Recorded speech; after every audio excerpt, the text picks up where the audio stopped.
Halo semuanya, selamat datang di segmen analisa. Setelah Dinada Tambunan akhirnya mengakui bahwa Reza Rizky adalah putra kandungnya yang dilahirkan 24 tahun lalu, tetapi sepertinya Reza Rizky masih belum puas teman-teman. Dia mengatakan dalam keterangan terbarunya bahwa sampai hari ini pun katanya belum ada dihubungi secara langsung dari ibundanya. Kapan mau ketemu, kapan mau mencium tangannya dan juga mencium kakinya, itu adalah dua hal yang ingin sekali dilakukan oleh Reza Rizky. Makanya nggak heran ada banyak masyarakat yang pro kontra sekarang ini. Bagi yang pro dengan Dinada mengatakan, sudahlah ini kan Dinada sudah mengakui dan menceritakan masa lalu yang baginya adalah sangat kelam. Tetapi bagi yang kontra, kalau dibilang bahwa Dinada psikologisnya atau psikisnya 24 tahun lalu itu belum siap untuk memiliki seorang buah hati, kenapa menunggu sampai sebegitu lamanya? Memang apa yang terjadi? Nah, ini sudah ada keterangan terbaru dari Enrico Tambunan, adik Denada di Australia, yang berbicara di dua media. Pertama adalah di Instagramnya, kemudian adalah wawancara di media nasional Indonesia terkait dengan informasi sepotong yang kita dapatkan dari pihak Reza Rizky, tepatnya adalah orang tua yang mengasuhnya. Kenapa kok bisa seperti itu? Kan kalian masih ingat ya, ada kata-kata yang disampaikan oleh Ibu Rati yang bilang bahwa terkait dengan isu cicilan mobil pada saat dirinya itu dilakukan kayak somasi oleh pihaknya Denada, keluarganya, terkait dengan dugaan penggelapan mobil tersebut.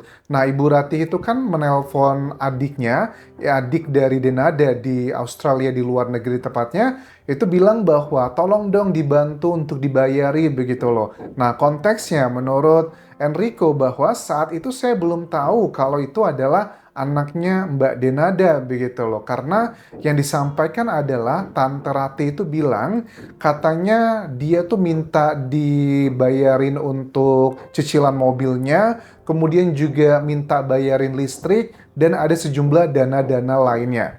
Nah, dua hal terakhir itu tidak disampaikan oleh pihaknya versi dari Reza, tetapi dari pihak yang lain sepertinya ada beberapa hal yang penuh dengan teka-teki. Ada juga isu-isu terkait dengan kepribadiannya di Reza Rizky. Sekarang ada sosok perempuan yang bernama Dini yang mengaku adalah mantan istrinya Reza, dan Reza tidak membantah, betul saya sudah punya anak usia 6 tahun tetapi pernikahannya telah kandas. Dan ini ada beberapa hal yang sepertinya ada netizen yang berpikir bahwa jangan sampai dong Reza, kamu kan lagi memperjuangkan nasibnya diakui oleh ibundanya, tapi kok kamu malah melakukan hal yang sama. Ada statement Reza bilang bahwa kalau memang saya sudah menikah atau punya anak, buktikan saja. Akhirnya dibuktikan. Tetapi di keterangan terbarunya, Reza beserta kuasa hukumnya sudah mengakui dan ada beberapa drama lagi di sini. Tetapi menurut aku, kita fokus adalah kepada bagian yang pengakuan dari si Denada ke Reza Rizky ya, karena untuk urusan pribadinya Reza mengatakan bahwa dia tiap hari masih ketemu sama putranya, dia juga berpisah dugaannya karena ada permasalahan di rumah tangganya yang diawali adalah dari pihak si perempuan ya. Katanya nanti kalau ini terus keluar-keluar nanti saya bongkar semuanya loh dan kamu nanti bakal kehilangan hak asuh. Dugaannya sih ada yang bilang katanya poliandri atau A, B, C, dan D. Well, that's another story. Kita tunggu buktinya. Sekarang kita bahas adalah keterangan dari Enrico Tambunan. Statement yang pertama disampaikan adalah begini, untuk Om Dino dan Tante Rati.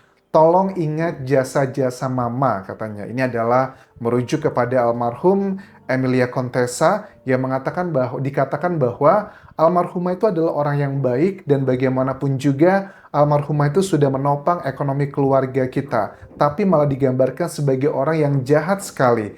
Tante Rati memang minta uang cicilan mobil, bayar listrik, dan lainnya. Dan menurut Enrico bahwa ya dia memang nggak punya uang sama terutama Denada, katanya Mbak Denada itu baru aja minjem uang sama saya, dan Muhammad salah satu saudaranya juga bilang udah nggak sanggup lagi menyicil mobil yang dipakai oleh Reza Rizky tersebut. Nah, kita juga nggak bisa ngejudge ya, karena ekonomi atau financial seseorang tuh nggak bisa terlihat dari luar aja. Kelihatannya mewah, bling-bling, selalu eksklusif, tetapi kan kondisi keuangan siapa yang tahu begitu.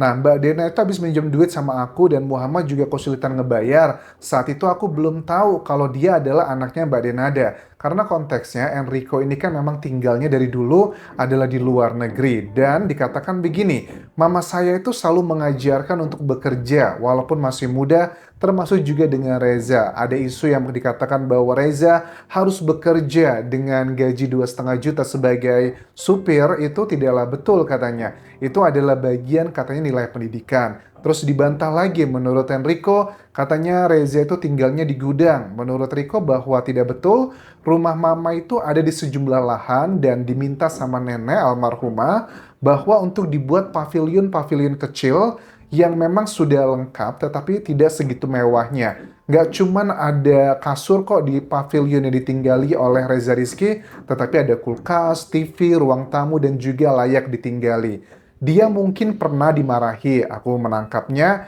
ini merujuknya kepada Reza. Dia pernah dimarahi mungkin sama orang tuanya saat itu karena sesuatu hal, makanya dia nggak mau tinggal di rumahnya dan milih tinggal di situ. Tapi kalau dari versinya, dari Reza Rizky, kuasa hukumnya bilang bahwa kenapa dia tinggal bersama neneknya saat itu? Karena orang tuanya, Om Dino dan juga Tante Rati, itu sedang berobat di Jakarta. Jadi kedua belah pihak punya versinya masing-masing. Reza itu selalu diingat oleh mama, kata Enrico di sini. Pada saat keluar negeri pasti mencari oleh-oleh salah satunya buat Reza. Bahkan dia pun diajak jalan-jalan ke luar negeri, gak cuma di negara-negara ASEAN, tapi sudah sampai lebih jauh negara-negara yang maksudnya ke Australia kah atau kemana, karena dia bilang bahwa lihat aja di sosial media saya, itu kan ada foto-foto pada saat kami jalan-jalan ke luar negeri.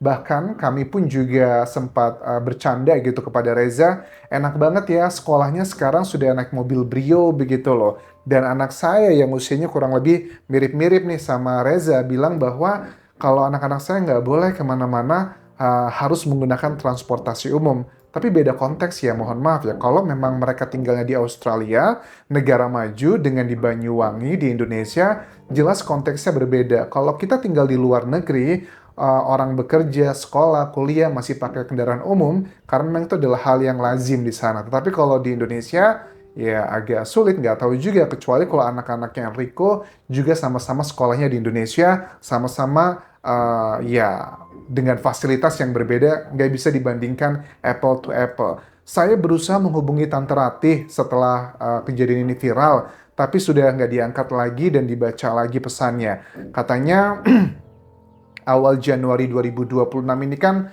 mulai dilaporkan. Tetapi menurut pengakuan Enrico, dia baru mengetahui informasi terkait dengan statusnya Reza Rizky sebenarnya adalah di pertengahan 2025, saya baru tahu kalau itu adalah anaknya Mbak Dena. Saya sebenarnya bisa sih meraba-raba siapakah ayahnya, karena kan pada saat masa-masa itu 24 tahun saya bisa memprediksi lah pada saat itu mbak saya lagi dekat dengan siapa aja. Cuman itu bukan hak saya untuk berbicara, tetapi mau saya garis bawahi menurut Enrico adalah kenapa kakak saya terus yang dijatuhin, kenapa nggak yang laki-lakinya juga diserang. Katanya dalam podcast tersebut mengisyaratkan Ibu Rati pun tahu siapakah ayah biologis dari Reza Rizky. Harusnya keponakannya dilindungi dong. Nah ini ada tanggapan juga nih dari pihak Reza Rizky terkait dengan statement tersebut. Tapi sebelumnya coba kita simak cuplikan dari Enrico pada saat dia berbicara di sosial medianya di Instagram, teman-teman. Seperti orang yang PTSD gitu. Kalau ngomongin masalah topik itu dia langsung seperti orang yang mukanya sedih, campur marah gitu dan nggak mau ngomongin, nggak mau bicarain. Jadi saya juga sangat kasihan. Seperti ada sebuah sakit hati yang luar biasa gitu. Kalau misalnya saya merujuknya ke Denada. mencoba membahas tentang atau mencari tahu dan mengkonfirmasi siapa ayahnya. Oleh sebab itulah yang menjadi kekecewaan saya yang paling luar biasa adalah kalau di dalam podcast itu dibilang tante tahu siapa bapaknya, kenapa kok tante malah yang tante serang gitu adalah yang malah keponakan sendiri, bukan yang orang lain yang justru dialah bapaknya, dialah yang harusnya memberikan nafkah utama kalau menurut saya.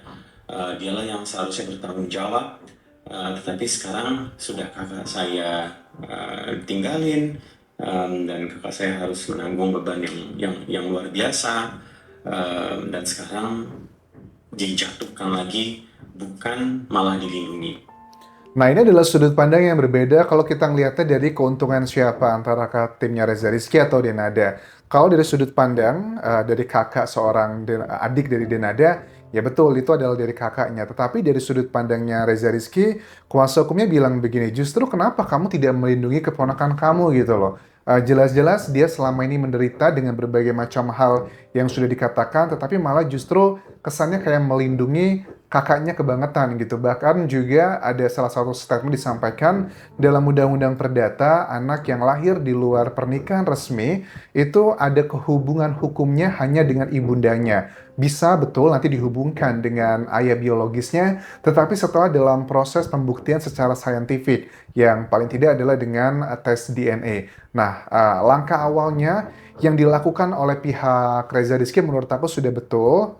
Dia memperjuangkan adalah ke ibundanya terlebih dulu. Nanti pada saat ibundanya sudah beres, baru tahapan berikutnya cari tahu gitu siapakah ayahandanya. Karena untuk tes DNA itu nggak bisa ujuk-ujuk gitu ya, langsung dites DNA-nya Reza gitu, nanti akan muncul bapaknya siapa, nggak bisa, itu harus dibandingkan. Dari nama-nama mungkin ya, ada yang dituduh, diduga adalah ayah biologisnya dari Reza Rizky, disebutkan oleh Denada, nanti akan dicek, diambil sampelnya, dicocokkan dengan miliknya Reza Rizky. Ini matching atau enggak? Kalau ternyata nggak matching, ya kasus seperti ya kalian tahu lah ya, Ridwan Kamil dan juga Lisa Mariana nggak matching gitu, itu bukan miliknya Ridwan Kamil. Nah ini juga akan terjadi sama dalam kasus ini. Nah menurut aku juga ada beberapa hal yang aku tidak menyalahkan Enrico Tambunan, karena kan dia tinggal di luar negeri dan dia pun sudut pandangnya hanya sudut pandang sebagai seorang anak dan juga adik. Dia tidak mengetahui cerita-cerita apa yang terjadi. Bahkan sekarang ada muncul nih di media, ada sejumlah orang yang ngaku bahwa dia dulu pernah menjadi wartawan 24 tahun lalu melakukan peliputan terkait dengan isu adanya Denada melahirkan saat itu, tetapi dia tidak bisa melakukan peliputan, bahkan dugaannya dilakukan hal-hal yang sangat mengerikan, bahkan beritanya tidak ditayangkan. Dan ini linier dengan salah satu statementnya Ibu Rati yang bilang bahwa anaknya waktu SMA kan pernah tinggal bareng sama Denada, dan dikatakan bahwa gara-gara Reza masih bayi tersebut ketahuan mau dibawa kemana, nanya-nanya nggak jelas begitu, itu katanya saking emosinya pernah mau dikeluarkan alat dor gitu loh, karena salah satu orang tuanya katanya emosi, dugaannya adalah bapaknya. Nah ini betul atau enggak begitu? Reza Rizky dan kuasa hukumnya mengatakan bahwa ya kesedihan yang luar biasa ya. Kenapa sampai sekarang Denada belum menghubungi Reza Rizky? Padahal kalau aku lihat di Instagramnya, dia sudah menuliskan merubah dari Proud Ibu of AA. Ini adalah siapa ini?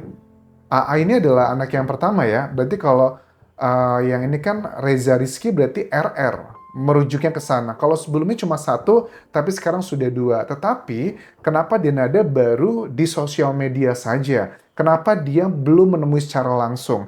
Apakah ini yang disampaikan Enrico tadi pada saat dia berbicara terkait 24 tahun lalu kayak PTSD gitu loh. PTSD itu adalah Post Traumatic Stress Disorder atau gangguan stres pasca trauma, gangguan mental serius akibat pengalaman atau penyaksian peristiwa yang traumatis. Ya, menurut aku sih pasti bakal ada healingnya setiap orang, itu pasti berbeda-beda. Cuman dengan 24 tahun yang sudah berlalu, bahkan Denada sudah sangat dewasa lah, dan juga dengan berbagai macam cerita hidupnya, aku rasa ini bukan sekedar hanya PTSD, tetapi kayaknya dia agak sedikit ketakutan, dia belum siap kalau harus membuka siapakah bapaknya. Karena suka tidak suka, pertanyaan berikutnya yang akan disiapkan oleh Reza Rizky adalah siapakah bapak biologisku? Nanti itu akan membuka drama baru lagi. Seandainya sekarang sudah punya pasangan, sudah punya istri, orang tersebut nanti akan diminta untuk melakukan kayak pengecekan